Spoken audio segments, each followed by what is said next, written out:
नमस्कार दोस्तों, स्वागत है आप सभी का अपने YouTube channel perfect study GS में। दोस्तों हम लोग बिहार दरोगा मेंस का जो प्रैक्टिस सेट कर रहे हैं उसमें आज हम लोग प्रैक्टिस सेट नंबर 3 को करने वाले हैं।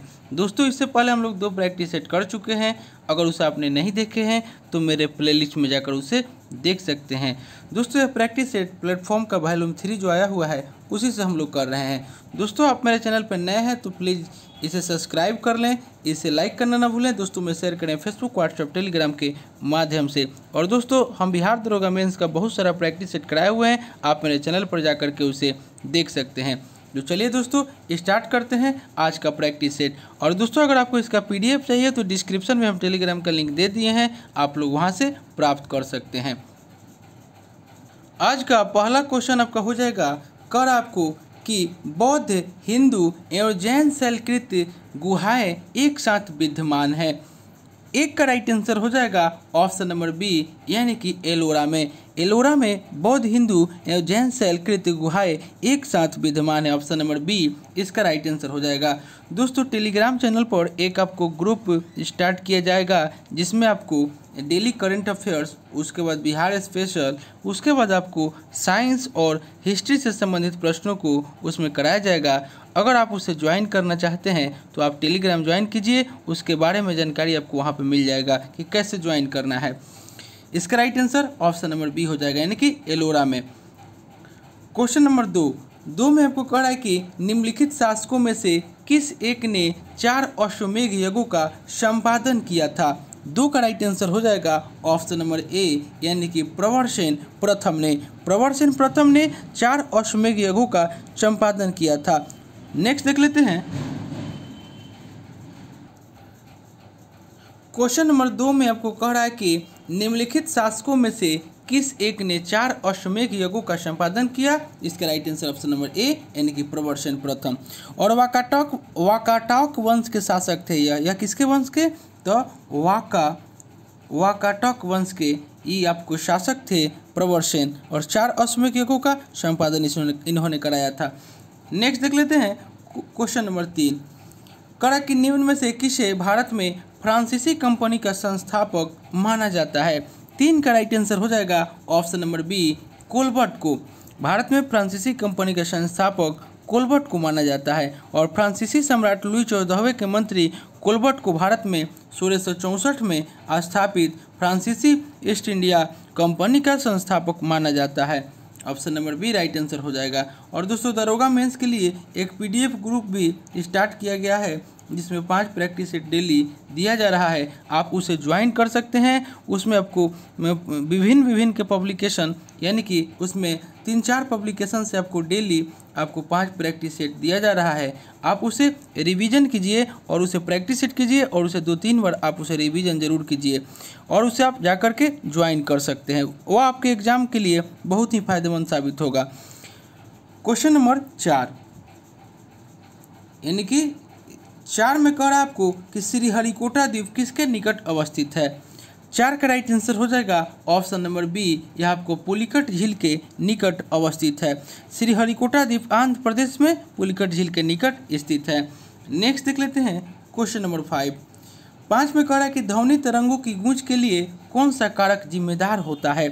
5 का राइट आंसर हो जाएगा ऑप्शन नंबर डी, यानी कि परावर्तन। ध्वनि तरंगों की गूंज के लिए परावर्तन कारक जिम्मेदार है, और ध्वनि तरंग का परावर्तक सतह से टकराकर 1/10 सेकंड में पुनः सुनाई देना प्रतिध्वनि कहलाता है। नेक्स्ट देख लेते हैं क्वेश्चन नंबर 6। और एक चीज़ जान लीजिए कि प्रतिध्वनि के लिए न्यूनतम दूरी जो होता है वह आपको 16.6 मीटर या 17 मीटर होता है। क्वेश्चन नंबर 6 में आपको कह रहा है कि पानीपत की प्रथम लड़ाई में बाबर ने किसकी सेना का सामना किया था। 6 का राइट आंसर हो जाएगा ऑप्शन नंबर ए, इब्राहिम लोदी। पानीपत का प्रथम युद्ध जो हुआ था 21 अप्रैल आपको 1526 को हुआ था। नेक्स्ट देख लेते हैं क्वेश्चन नंबर 7। क्वेश्चन नंबर 7 में आपको कह रहा है कि भारत में गैंडे का प्राकृतिक निवास कहाँ है। 7 का राइट आंसर हो जाएगा option number D, Kaziranga. Bharat में गैंडे प्राकृतिक निवास काजीरंगा में है, और काजीरंगा राष्ट्रीय उद्यान आपको मध्य असम में, यानी कि 430 किलोमीटर वर्ग क्षेत्रफल में फैला हुआ है। नेक्स्ट देख लेते हैं क्वेश्चन नंबर 8। कहा कि क्वार्ट्ज का रासायनिक नाम क्या है। 8 का राइट आंसर हो जाएगा ऑप्शन नंबर बी यानी कि सोडियम सिलिकेट। क्वार्ट्ज का रासायनिक नाम सोडियम सिलिकेट है और क्वार्ट्ज जो है रेत में ग्रेनाइट का प्रमुख घटक है और यह सिलिका का क्रिस्टलीय रूप है। ऑप्शन नंबर बी इसका राइट आंसर हो जाएगा। क्वेश्चन नंबर 9 में कह रहा है कि शाहजहां के शासनकाल में कौन सा विदेशी यात्री भारत आया था। 9 का राइट आंसर हो जाएगा ऑप्शन नंबर बी यानी कि मनुची। शाहजहां के शासनकाल में मनुची भारत आया था। मनुची दारा सिकोह के सेनापति में तोपची था। और दोस्तों जो 5 आपको पीडीएफ का जो प्रोवाइड कराया जाएगा प्रैक्टिस सेट का, उसमें आपको फुल एक्सप्लेनेशन के साथ आपको वह पीडीएफ प्रोवाइड कराया जाएगा, तो आप उसे ज्वाइन कर लीजिए। नेक्स्ट देख लेते हैं क्वेश्चन नंबर 10। कहा कि मानव मस्तिष्क की कौन सी पाली श्रवण से संबंधित है। 10 का राइट आंसर हो जाएगा ऑप्शन नंबर डी यानी कि शंख पाली। मानव मस्तिष्क की शंख पाली जो है वह आपको श्रवण से संबंधित है। मानव मस्तिष्क 4 लोब में विभक्त होता है। नेक्स्ट देख लेते हैं क्वेश्चन नंबर 11 यानी कि 10 का right answer option number D यानी कि शंख पाली। 11 में वो कह रहा है कि भारत के उत्तर पश्चिमी भाग में शीतकाल में निम्न में से किस कारण से वर्षा होती है। 11 का राइट आंसर ऑप्शन नंबर ए हो जाएगा यानी कि पश्चिमी विक्षोभ के कारण। आपको पश्चिमी विक्षोभ के कारण भारत के उत्तर पश्चिमी भाग में शीतकालिक वर्षा होती है। ऑप्शन नंबर ए राइट आंसर हो जाएगा। क्वेश्चन नंबर 12 में आपको कह रहा है कि निम्नलिखित में से किस संविधान से भारतीय संविधान में विधियों के समान संरक्षण को अपनाया गया है। 12 का राइट आंसर हो जाएगा ऑप्शन नंबर डी यानी कि अमेरिका के संविधान से। अमेरिका के संविधान से भारतीय संविधान में विधियों के समान संरक्षण को अपनाया गया है और अनुच्छेद 14 में विधि के समक्ष समता और विधियों का समान संरक्षण का उल्लेख है। यानी कि विधि के समक्ष अगर समता कहे तो यह आपको ब्रिटेन से लिया गया है, अगर आपको विधियों के समान संरक्षण कहे तो यह आपको अमेरिका के संविधान से लिया गया है और यह आपको अनुच्छेद 14 में इसका उल्लेख किया गया है। नेक्स्ट देख लेते हैं क्वेश्चन नंबर 13 में आपको कह रहा है कि मनुष्य की आंख में किस वस्तु का प्रतिबिंब यानी कि मनुष्य की आंख में किसी वस्तु का प्रतिबिंब किस भाग पर बनता है। 13 का राइट आंसर हो जाएगा ऑप्शन नंबर ए, यह आपको दृष्टि पटल पर बनता है। नेक्स्ट देख लेते हैं क्वेश्चन नंबर 14। कह रहा है कि मुस्लिम काल में दिल्ली के तख्त पर बैठने वाला एकमात्र हिंदू एवं विक्रमादित्य की उपाधि धारण करने वाला अंतिम हिंदू राजा कौन थे। 14 का राइट आंसर हो जाएगा ऑप्शन नंबर बी हेमू। मुस्लिम काल में दिल्ली के तख्त पर बैठने वाला एकमात्र हिंदू तथा विक्रमादित्य की उपाधि धारण करने वाला अंतिम हिंदू राजा हेमू थे। नेक्स्ट देख लेते हैं क्वेश्चन नंबर 15। कहा कि मुगल साम्राज्य में नील उत्पादन का सर्वाधिक प्रसिद्ध आपको क्षेत्र कौन था। 15 का राइट आंसर हो जाएगा ऑप्शन नंबर बी यानी कि बयाना। मुगल का साम्राज्य में नील का उत्पादन सर्वाधिक प्रसिद्ध आपका क्षेत्र केंद्र जो था, प्रसिद्ध केंद्र बयाना था। आगरा के समीप स्थित बयाना नील उत्पादन का प्रसिद्ध केंद्र था। Option number B right answer हो जाएगा। क्वेश्चन नंबर 16 में कहा है कि शिवाजी ने मुगलों को अपना 3/4 राज किस संधि के द्वारा दिया। 16 का राइट आंसर हो जाएगा ऑप्शन नंबर ए यानी कि पुरंदर की संधि के द्वारा। शिवाजी को जून 1665 ईस्वी में मुगल सेनापति जय सिंह के साथ पुरंदर की संधि के अनुसार 4 लाख हून वार्षिक आमदनी वाले 23 किलो मुगलों को सौंपने पड़े और उन्होंने शिवाजी अपने लिए समान आय वाले केवल 12 किले रखे। और जून 1665 ईस्वी में पुरंदर की संधि औरंगजेब के सेनापति जय सिंह और शिवाजी के बीच हुआ।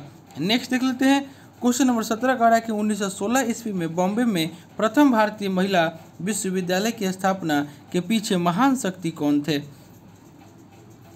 17 का राइट आंसर हो जाएगा ऑप्शन नंबर ए यानी कि डी के कर्वे। नेक्स्ट देख लेते हैं क्वेश्चन नंबर 18। करा कि प्रारंभिक हड़प्पा स्थलों में एक ही खेत में साथ साथ 2 फसलों को उगाने का साक्ष्य प्राप्त होता है। 18 का राइट आंसर हो जाएगा ऑप्शन नंबर डी कालीबंगा में। कालीबंगा की खुदाई में मिले बोए हुए खेत में हल की बनी आड़ी तिरछी खुरों के निशानी से पता चलता है कि एक साथ 2 फसलें उगाई जाती थी और हड़प्पाई पुरास्थल कालीबंगा राजस्थान में स्थित है। नेक्स्ट देख लेते हैं क्वेश्चन नंबर 19 करा कि किसके अनुसार मौर्यों के शासनकाल में जहाज रानी पर राज का एक अधिकार था। 19 का राइट आंसर हो जाएगा ऑप्शन नंबर बी यानी कि कौटिल्य। कौटिल्य के अनुसार मौर्यों के शासनकाल में जहाज रानी पर राज का एक अधिकार था। मौर्य काल में व्यापारिक जहाज के साथ नौसेना भी सशक्त था और इसका प्रमाण अर्थशास्त्र और इंडिका में मिलता है। ऑप्शन नंबर बी इसका राइट आंसर हो जाएगा। क्वेश्चन नंबर 20 में आपको कह रहा है कि टेरिलीन, एथिलीन ग्लाइकोल और किस अम्ल का संघनन बहुलक है। 20 का राइट आंसर हो जाएगा ऑप्शन नंबर ए, यह आपको टेरिफेथेलिक अम्ल का बहुलक है। ऑप्शन नंबर ए इसका राइट आंसर हो जाएगा और यह इनका संघनन बहुलक है। नेक्स्ट देख लेते हैं क्वेश्चन नंबर 21 करा कि भारतीय महासागर में सबसे छोटा द्वीप देश कौन सा है। 21 का राइट आंसर हो जाएगा ऑप्शन नंबर डी यानी कि मालदीव। भारतीय महासागर में सबसे छोटा द्वीप देश मालदीव है और यह मेनिकाई द्वीप से 8 डिग्री चैनल के द्वारा अलग होता है और मालदीव की राजधानी माले है। नेक्स्ट देख लेते हैं क्वेश्चन नंबर 22 कह कि अश्रु ग्रंथि कहाँ स्थित होती है। 22 का राइट आंसर हो जाएगा ऑप्शन नंबर ए, यह आपको नेत्र गुहा में स्थित होती है और लैक्री मल ग्रंथि युग्मित एक्सोक्राइन ग्रंथि है। आपको लैक्रिमल ग्रंथि जो है वह आपको युग्मित एक्सोक्राइल ग्रंथि है। नेक्स्ट देख लेते हैं क्वेश्चन नंबर 23। इसका हम पीडीएफ दे देंगे सॉल्यूशन के साथ, आप लोग वहाँ से इसे बना लीजिएगा। इसका राइट आंसर ऑप्शन नंबर ए हो जाएगा।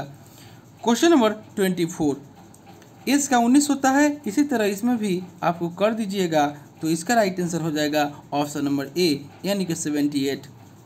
नेक्स्ट देख लेते हैं क्वेश्चन नंबर आपको 25 में कह रहा है कि प्रकाश संश्लेषण की क्रिया में जल की कमी होने पर 25 का राइट आंसर हो जाएगा ऑप्शन नंबर बी यानी कि प्रकाश संश्लेषण की दर जो है वह आपको घट जाती है और प्रकाश संश्लेषण की अभिक्रिया को प्रभावित करने वाले कारक है प्रकाश की तीव्रता। एक निश्चित सीमा प्रकाश की तीव्रता प्रकाश संश्लेषण की दर को बढ़ाता है और प्रकाश संश्लेषण की दर जो है वह 10 से 35 डिग्री सेंटीग्रेड तक बढ़ती है और सर्वाधिक प्रकाश संश्लेषण जो है वह लाल प्रकाश में तथा इसके बाद बैगनी में होता है। नेक्स्ट देख लेते हैं यानी कि ऑप्शन नंबर बी इसका राइट आंसर हो जाएगा। क्वेश्चन नंबर 26 में आपको कह रहा है कि मनुष्यों में निम्नलिखित में से कौन सा आपातकालीन हार्मोन है। 26 का राइट आंसर हो जाएगा ऑप्शन नंबर सी यानी कि एड्रीनेलिन। एड्रीनेलिन मनुष्यों में आपातकालीन हार्मोन है और उत्तेजना के समय एड्रेनल हार्मोन अधिक मात्रा में उत्सर्जित होता है। नेक्स्ट देख लेते हैं क्वेश्चन नंबर 27 कहा कि भारतीय सिविल सेवा किस गवर्नर जनरल या वायसराय के शासनकाल के दौरान आरंभ की गई थी। 27 का राइट आंसर हो जाएगा ऑप्शन नंबर डी कॉर्नवालिस के समय। भारतीय सिविल सेवा लॉर्ड कॉर्नवालिस गवर्नर जनरल के शासन के दौरान आरंभ की गई थी और सिविल सेवा के जनक कॉर्नवालिस को माना जाता है और अस्थायी बंदोबस्त जो है 23 मार्च 1793 को बंगाल, बिहार और उड़ीसा में लागू किया गया। नेक्स्ट देख लेते हैं क्वेश्चन नंबर 28 कह कि निम्नलिखित में से कौन सी वायुमंडल की सबसे ऊपरी परत है। 28 का राइट आंसर हो जाएगा ऑप्शन नंबर डी यानी कि बहिमंडल। बहिमंडल वायुमंडल की सबसे ऊपरी परत है और समताप मंडल में किसी प्रकार का हलचल जलवायु संबंधित नहीं होता है और यहाँ का तापमान नियत रहता है। नेक्स्ट देख लेते हैं क्वेश्चन नंबर 29 कहा कि विश्व व्यापार संगठन जो अब गैट के स्थान पर है का मुख्यालय कहाँ स्थित है। 29 का राइट आंसर हो जाएगा option number D Geneva. Next देख लेते हैं क्वेश्चन नंबर 30 कहा कि विधान परिषद की सदस्यता के लिए न्यूनतम आयु सीमा क्या है। 30 का राइट आंसर हो जाएगा ऑप्शन नंबर सी यानी कि 30 वर्ष। विधान परिषद की सदस्यता के लिए न्यूनतम आयु 30 वर्ष है और विधान परिषद का गठन जो है वह आपको सर्वप्रथम 1935 के शासन एक्ट के अधीन किया गया था। वर्तमान में 6 राज्यों में आपको विधान परिषद है। नेक्स्ट देख लेते हैं क्वेश्चन नंबर 31 कहा कि लेप्टोस्पाइरोसिस एक रोग है जो निम्नलिखित में से किससे होता है।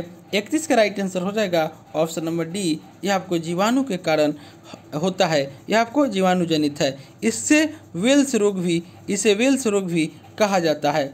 ऑप्शन नंबर डी इसका राइट आंसर हो जाएगा।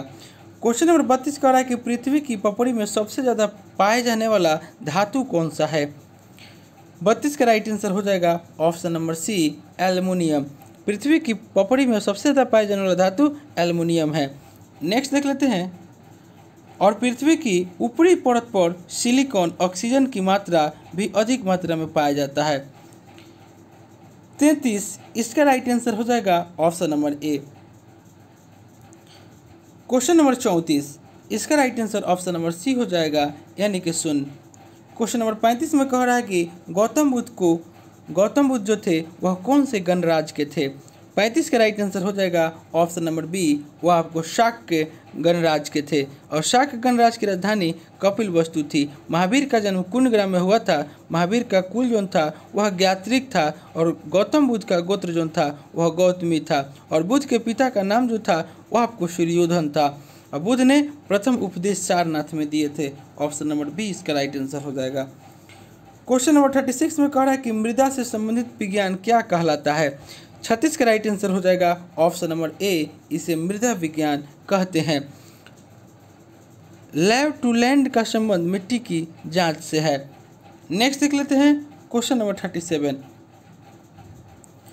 कह रहा है कि 1904 में क्रांतिकारियों की गुप्त संस्था के रूप में अभिनव भारत की स्थापना किसने की थी। 37 का राइट आंसर हो जाएगा ऑप्शन नंबर बी, यानी कि बी.डी. सावरकर के द्वारा किया गया था। और बी.डी. सावरकर हिंदू महासभा से भी जुड़े थे। बी.डी. सावरकर 1909 ईस्वी में भारत का प्रथम स्वतंत्रता संग्राम पुस्तक भी लिखे हैं। ऑप्शन नंबर बी इसका राइट आंसर हो जाएगा। क्वेश्चन नंबर 38 में कह रहा है कि कल्याणकारी राज संबंधित विचार किस में दिए गए हैं। 38 का राइट आंसर हो जाएगा ऑप्शन नंबर बी, यानी कि राज्य के नीति संबंधी निर्देशक सिद्धांत में। राज्य का नीति निर्देशक तत्व आयरलैंड से लिया गया है और संविधान के भाग 4 में अनुच्छेद 36 से 51 तक आपको राज्य के नीति निर्देशक सिद्धांत संबंधित है। और आपको भाग 4 को सामाजिक आर्थिक दर्शन भी कहा जाता है। नेक्स्ट देख लेते हैं। क्वेश्चन नंबर 39 में कह रहा है कि लैंड ऑफ गोल्डन पैगोडा किसे कहते हैं। Land of the golden pagoda किसे कहते हैं। 39 का राइट आंसर हो जाएगा ऑप्शन नंबर ए, म्यांमार को। Land of the golden pagoda Myanmar को कहा जाता है। नेक्स्ट देख लेते हैं। क्वेश्चन नंबर 40 कह रहा कि कौन सा बैक्टीरिया निमोनिया रोग का कारण है। 40 का राइट आंसर हो जाएगा ऑप्शन नंबर बी, यानी कि ककाई। ककाई जो है वो आपको निमोनिया रोग का कारण है। निमोनिया रोग का कारण डिप्लोटोकस न्यूमोनी जीवाणु है। इसका right answer option number B हो जाएगा। क्वेश्चन नंबर 41 का right answer option number C हो जाएगा। नेक्स्ट देख लेते हैं। क्वेश्चन नंबर 42 इसका राइट आंसर ऑप्शन सी हो जाएगा। क्वेश्चन नंबर 43 इसका भी राइट आंसर जो है ऑप्शन नंबर सी हो जाएगा। क्वेश्चन नंबर 44 का right answer option number B.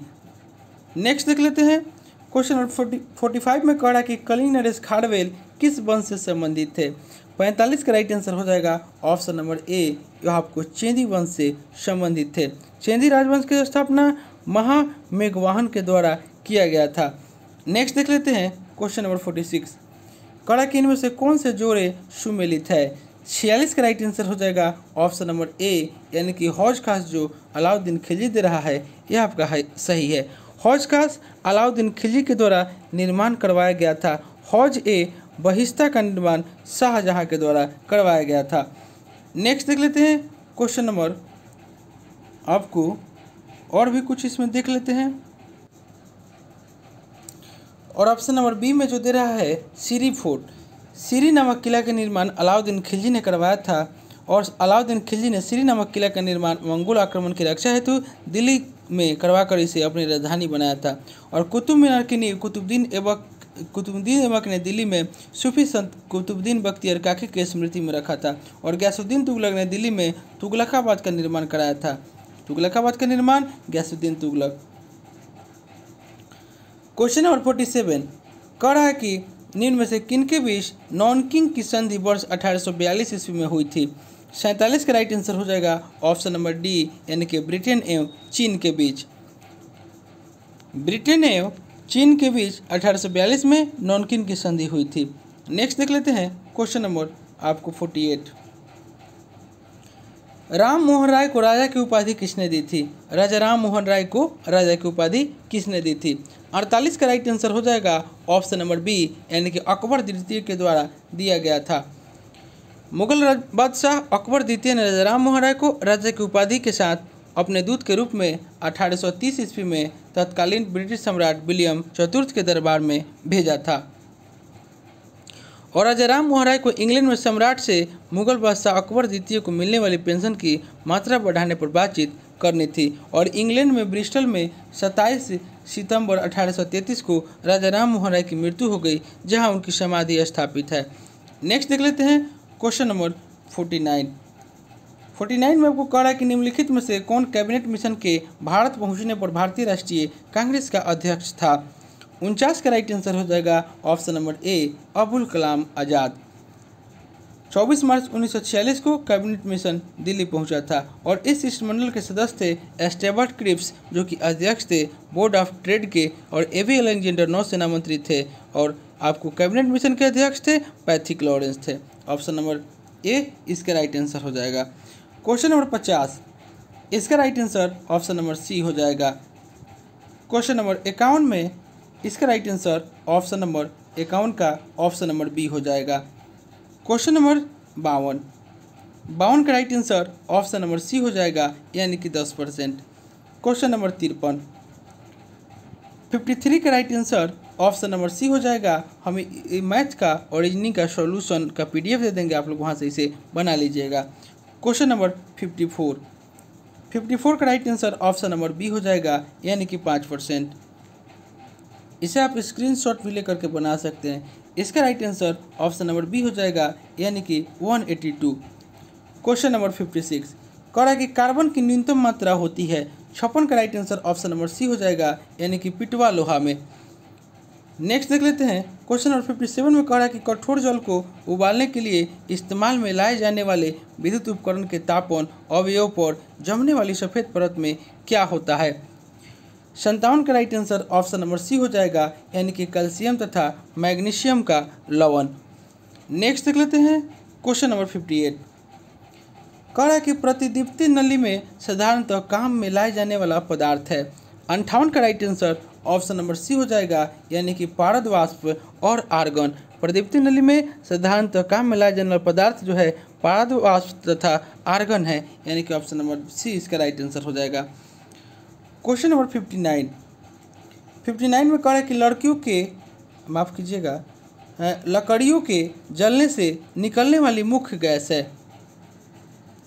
59 का राइट आंसर हो जाएगा ऑप्शन नंबर सी, यानी कि कार्बन डाइऑक्साइड। लकड़ियों के जलने से निकलने वाली मुख्य गैस कार्बन डाइऑक्साइड यानी कि CO2 है, और वाहनों के निकलने वाले धुओं में कार्बन मोनोऑक्साइड गैस होता है। और धान के खेत से मीथेन गैस निकलती है। मीथेन गैस को मार्स गैस भी कहते हैं, और सल्फर डाइऑक्साइड के कारण आपको अम्ल वर्षा होती है, यानी कि ऑप्शन नंबर सी इसका राइट आंसर हो जाएगा। नेक्स्ट देख लेते क्वेश्चन नंबर 60, इसमें कह रहा है कि अधोलिखित में कौन अधिकार सिविल अधिकार नहीं है? 60 का राइट आंसर ऑप्शन नंबर ए हो जाएगा, यानी कि मतदान का अधिकार। मतदान का अधिकार सिविल अधिकार नहीं है, मतदान का अधिकार एक विधिक अधिकार है।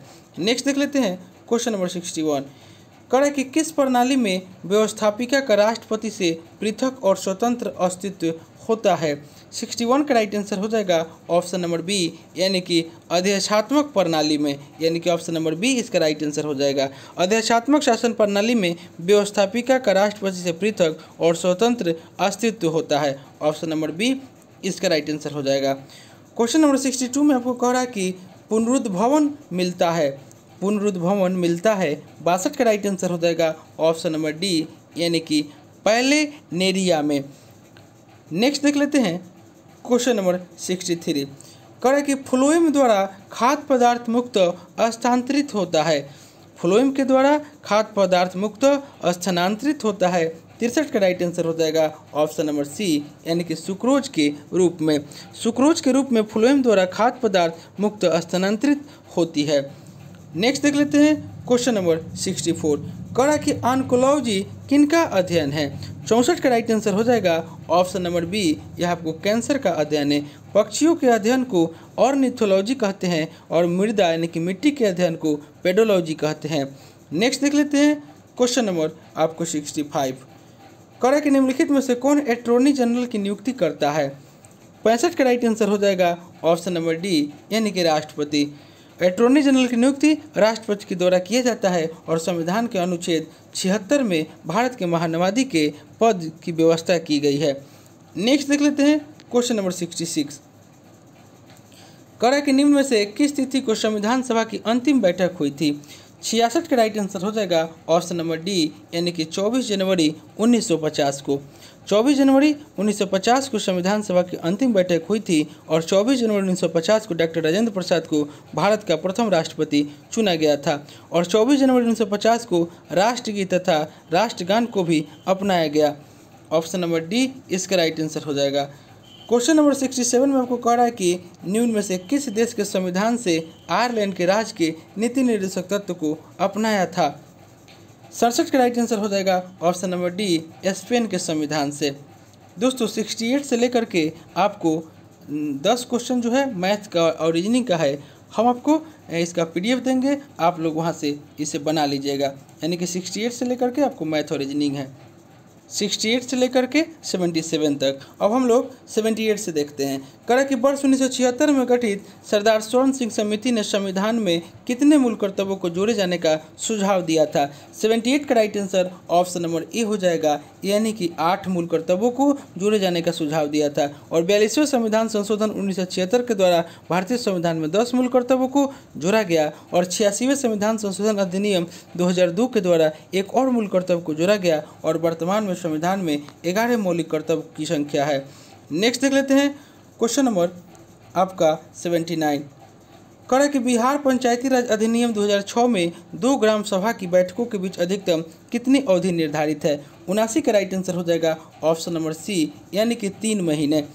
नेक्स्ट देख लेते हैं क्वेश्चन नंबर 80। करा कि निम्नलिखित में से कौन सा अनुच्छेद केवल संसद को कुछ विशेष मूल अधिकारों को प्रभावी बनाने हेतु विधि बनाने की शक्ति प्रदान करता है। 80 का राइट आंसर हो जाएगा ऑप्शन नंबर डी, अनुच्छेद 35। अनुच्छेद 35 केवल संसद को कुछ विशेष मूल अधिकारों को प्रभावी बनाने हेतु विधि बनाने की शक्ति प्रदान करता है, जबकि विधानमंडल को ऐसा अधिकार प्राप्त नहीं है। और संविधान का अनुच्छेद 32 संवैधानिक उपचारों के अधिकारों से संबंधित है। अनुच्छेद 352 राष्ट्रीय आपातकाल की घोषणा करता है और आपको अनुच्छेद 37 में कहा गया है कि नीति निर्देशक तत्व जो है देश के शासन के मूलभूत है तथा विधि बनाने में इन तत्वों को लागू करना राज्य का कर्तव्य होगा। यानी कि इसका right answer option number D हो जाएगा। क्वेश्चन नंबर 81 में कह रहा है कि निम्न में से किसे इटली के एकीकरण की तलवार की संज्ञा दी गई है। 81 का राइट आंसर हो जाएगा ऑप्शन नंबर डी, गैरीबाल्डी को। नेक्स्ट देख लेते हैं क्वेश्चन नंबर 82। कह रहा है कि रेड क्लिफ रेखा किन 2 देशों के बीच का अंतर्राष्ट्रीय सीमा रेखा है। 82 का राइट आंसर हो जाएगा ऑप्शन नंबर ए, यह भारत और पाकिस्तान के बीच के अंतर्राष्ट्रीय सीमा रेखा है और भारत चीन मैकमोहन रेखा हो जाएगा। नेक्स्ट देख लेते हैं क्वेश्चन नंबर 83। करा कि खिलाड़ी एथलीट निम्नलिखित में से किसका लाभ उठाने के लिए लंबी कूद से पहले दौड़ता है। 83 का राइट आंसर हो जाएगा ऑप्शन नंबर ए, यानी कि गति के जरूरतों के लिए। खिलाड़ी गति का लाभ उठाने के लिए गति का जरूरत नियम के कारण लंबी कूद से पहले दौड़ता है। ऑप्शन नंबर ए इसका राइट आंसर हो जाएगा।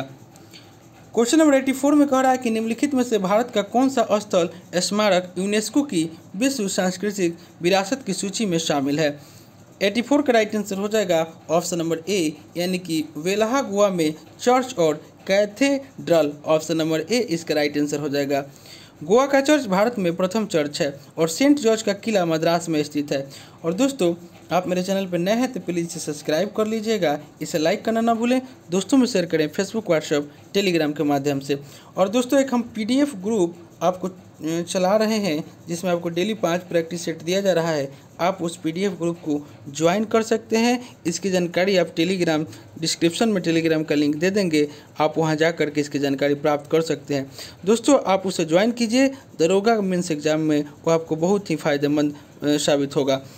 इसका राइट आंसर ऑप्शन नंबर यानी कि 84 का ए हो जाएगा, यानी कि वेला गुहा में चर्च और कैथेड्रल, ऑप्शन नंबर ए। और दोस्तों अगर आप एनटीपीसी या आपको बीपीएससी का जो फॉर्म भरे हैं उसका अगर एग्ज़ाम है और उसके लिए अगर आप प्रैक्टिस सेट करना चाहते हैं डेली करंट अफेयर्स का, बिहार जीके का, बिहार करंट अफेयर्स का, तो आप टेलीग्राम ज्वाइन कीजिए। इसके बारे में भी जानकारी मिल जाएगी। वहाँ भी एक आपको प्रैक्टिस टेस्ट शुरू होने वाला है। 85 में करा कि तंजावुर के मंदिरों से किस नृत्य रूप को प्रोत्साहित किया गया और अपनाया गया। 85 का राइट आंसर हो जाएगा ऑप्शन नंबर बी, यानी कि भरतनाट्यम को। Option number B right answer हो जाएगा। क्वेश्चन नंबर 86 में वैज्ञानिक है और खोज है। 86 का right answer option number D हो जाएगा, यानी कि कोपरनिकस ने सूर्य केंद्रीय सिद्धांत, केपलर ने ग्रहों की गति के नियम, गैलीलियो ने बृहस्पति के चंद्रमा और न्यूटन ने गुरुत्वाकर्षण के नियम, यानी कि ऑप्शन नंबर डी इसका राइट आंसर हो जाएगा। नेक्स्ट देख लेते हैं 83 का राइट आंसर, माफ कीजिएगा 86 का right answer option number D हो जाएगा। नेक्स्ट देख लेते हैं क्वेश्चन नंबर 87 में आपको कह रहा है कि एक व्यक्ति एक दीवार को धक्का देता है पर विस्थापित करने में असफल रहता है तो वह करता है। 87 का राइट आंसर हो जाएगा ऑप्शन नंबर ए, यानी कि कोई भी कार्य नहीं करता है। नेक्स्ट देख लेते हैं क्वेश्चन नंबर 88। करा कि निम्न में से किस अधिनियम में बजट पर बहस के साथ ही पूरक प्रश्न पूछने का अधिकार मिला। 88 का राइट आंसर हो जाएगा ऑप्शन नंबर डी, यानी कि भारत परिषद अधिनियम 1909। भारत परिषद अधिनियम 1909 में बजट पर बहस के साथ ही पूरक प्रश्न पूछने का अधिकार मिला और इस अधिनियम को मार्ले मिंटो सुधार के नाम से भी जाना जाता है। नेक्स्ट देख लेते हैं क्वेश्चन नंबर 89। कह कि पशु और पौधे की जाति में सबसे बड़ी विविधता कहाँ पाई जाती है। 89 का राइट आंसर हो जाएगा ऑप्शन नंबर बी, यानी कि उष्णकटिबंधीय आर्द्र वनों में। Option number B right answer हो जाएगा। क्वेश्चन नंबर 88 में आपको कह रहा है कि पश्चिम बंगाल में रानीगंज क्षेत्र किस लिए विख्यात है। 90 का राइट आंसर हो जाएगा ऑप्शन नंबर बी, यह आपको कोयला के लिए विख्यात है। आसनसोल भी पश्चिम बंगाल में कोयला प्रधान क्षेत्र है और बॉम्बे हाई पेट्रोलियम के लिए विख्यात है। नेक्स्ट देख लेते हैं क्वेश्चन नंबर 91। कह कि सदाबहार बरसाती वनमुक्त कितनी सुवितरित वार्षिक वर्षा के क्षेत्रों में पाए जाते हैं। 91 का राइट आंसर हो जाएगा ऑप्शन नंबर डी, यह आपको 200 सेंटीमीटर से अधिक वार्षिक वर्षा के क्षेत्र में पाए जाते हैं। सदाबहार जो है बरसाती वनमुक्त 200 सेंटीमीटर से अधिक वार्षिक वर्षा के क्षेत्र में पाए जाते हैं और इस प्रकार का वन जो है वह विषुवत रेखीय प्रदेश और उष्णकटिबंधीय प्रदेशों में पाए जाते हैं और सदाबहार वन के पेड़ों की पत्तियां चौड़ी होती है। नेक्स्ट देख लेते हैं क्वेश्चन नंबर 92 में आपको कह रहा है कि निम्नलिखित में से अंतर्देशीय नदी बंदरगाह कौन सा है। निम्नलिखित में से अंतर्देशीय नदी बंदरगाह कौन सा है। 92 का राइट आंसर हो जाएगा ऑप्शन नंबर ए, यानी कि कोलकाता। नेक्स्ट देख लेते हैं क्वेश्चन नंबर 93 में आपको कह रहा है कि विश्व स्वास्थ्य दिवस कब मनाया जाता है। 93 का राइट आंसर हो जाएगा ऑप्शन नंबर ए, 7 अप्रैल को विश्व स्वास्थ्य दिवस मनाया जाता है और विश्व धरोहर दिवस जो है वह आपको 18 अप्रैल को मनाया जाता है। राष्ट्रीय समुद्र दिवस जो है वह आपको 5 अप्रैल को मनाया जाता है और विश्व होम्योपैथी दिवस 10 अप्रैल को मनाया जाता है और 21 अप्रैल को सिविल सेवा दिवस जो है 21 अप्रैल को मनाया जाता है और 25 अप्रैल को विश्व मलेरिया दिवस मनाया जाता है। नेक्स्ट हम लोग देख लेते हैं क्वेश्चन नंबर 94। केंद्र है और उद्योग है, सूची 1 और सूची 2 को मिलान करना है। 94 का राइट आंसर हो जाएगा ऑप्शन नंबर बी, यानी कि अम्बाला जो है वह आपको उर्वरक के लिए, मोदी नगर जो है वह आपको रबर के लिए, बाराबंकी जो है वह आपको विस्फोटक के लिए और कानपुर पॉलीफाइबर के लिए है, यानी कि 94 का right answer option number B हो जाएगा। क्वेश्चन नंबर 94 का right answer option number B. Question number 95 में आपको कह रहा है कि निम्नलिखित पर विचार कीजिए, इसमें से कौन आंतरिक ऋण के घटक है। 95 का right answer option number B हो जाएगा, यानी कि 1, 2 और 3, यानी कि बाजार ऋणदान ट्रेजरी बिल और आरबीआई को निगमित विशेष प्रतिभूतियाँ जो है यह सब आपको आंतरिक ऋण के घटक है। ऑप्शन नंबर बी इसका राइट आंसर हो जाएगा। क्वेश्चन नंबर 96 में आपको तिथि है और उससे संबंधित दिया हुआ है, यानी कि सूची 1 को सूची 2 से मिलान करना है। 96 का राइट आंसर ऑप्शन नंबर ए हो जाएगा, यानी कि 1 जनवरी को आर्मी मेडिकल कोर स्थापना दिवस मनाया जाता है, 9 जनवरी को प्रवासी भारतीय दिवस, 12 जनवरी को राष्ट्रीय युवा दिवस और 15 जनवरी को थल सेना दिवस। ऑप्शन नंबर ए इसका राइट आंसर हो जाएगा। क्वेश्चन नंबर 97 में कह रहा है कि निम्न कथनों में से कौन सा कथन सही है। 97 का right answer option number C हो जाएगा। 1 और 2 दोनों कथन जो है सही है। राष्ट्रीय इंडियन मिलिट्री कॉलेज यानी कि RIMC देहरादून की स्थापना 13 मार्च 1922 को की गई और यह संस्थान राष्ट्रीय रक्षा अकादमी खड़गवासला पुणे के एक सहयोगी संस्थान के रूप में काम कर रहा है। ऑप्शन नंबर सी इसका राइट आंसर हो जाएगा। क्वेश्चन नंबर 98 में आपको कह रहा है कि निम्न में से कौन शास्त्रीय भाषा नहीं है। 98 का राइट आंसर हो जाएगा ऑप्शन नंबर डी हिंदी शास्त्रीय भाषा नहीं है। संविधान के अनुच्छेद 343 में कहा गया है कि आपको देवनागरी लिपि में लिखे जाने वाली हिंदी संघ की राजभाषा है। और वर्ष 2004 भारत सरकार ने एक नए भाषा वर्ग शास्त्रीय भाषाएं को बनाने का निर्णय लिया। और वर्ष 2006 में सरकार ने शास्त्रीय भाषा का दर्जा देने के लिए मानदंड निर्धारित किया। वर्तमान में 6 भाषाओं को शास्त्रीय भाषा का दर्जा मिल चुका है। तमिल, संस्कृत, तेलुगु, कन्नड़, मलयालम और उड़िया। नेक्स्ट देख लेते हैं क्वेश्चन नंबर 99 में समिति और आयोग है और उनसे संबंधित विषय दिया हुआ है। इसका राइट आंसर ऑप्शन नंबर ए हो जाएगा, यानी कि सुरेश तेंदुलकर समिति गरीबी रेखा से, नरसिम्हन समिति बैंकिंग क्षेत्र से, राज चलैया समिति कर सुधार से और मदन मोहन पुंछी आयोग जो है वह केंद्र राज्य संबंध से संबंधित है। 99 का राइट आंसर ऑप्शन नंबर ए हो जाएगा। और आज का अंतिम क्वेश्चन आपका कह रहा है कि भारत में वन जीव संरक्षण अधिनियम किस वर्ष में लागू किया गया था। 100 का right answer option number C हो जाएगा, यानी कि 1972 में। तो दोस्तों, और आपको यह जो है भारत में वन जीव संरक्षण अधिनियम 1972 में लागू किया गया था और वन संरक्षण अधिनियम जो है वह आपको 1980 में लाया गया था।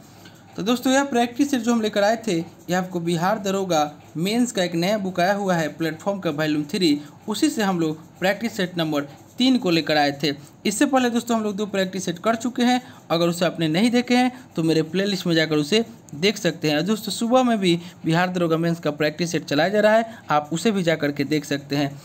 दोस्तों, आप मेरे चैनल पर नए हैं तो प्लीज़ इसे सब्सक्राइब कर लें, इसे लाइक करना ना भूलें, दोस्तों में शेयर करें फेसबुक, व्हाट्सअप, टेलीग्राम के माध्यम से। और दोस्तों, आपको अगर PDF ग्रुप ज्वाइन करना है तो आप जल्दी ज्वाइन कर लीजिए, क्योंकि परीक्षा में आपको 22 दिन का समय बचा हुआ है और आपको जितना अगर अधिक रिवीजन करना है तो आप उस PDF ग्रुप को ज्वाइन करें। तो चलिए दोस्तों, मिलते हैं नेक्स्ट वीडियो में, तब तक के लिए धन्यवाद।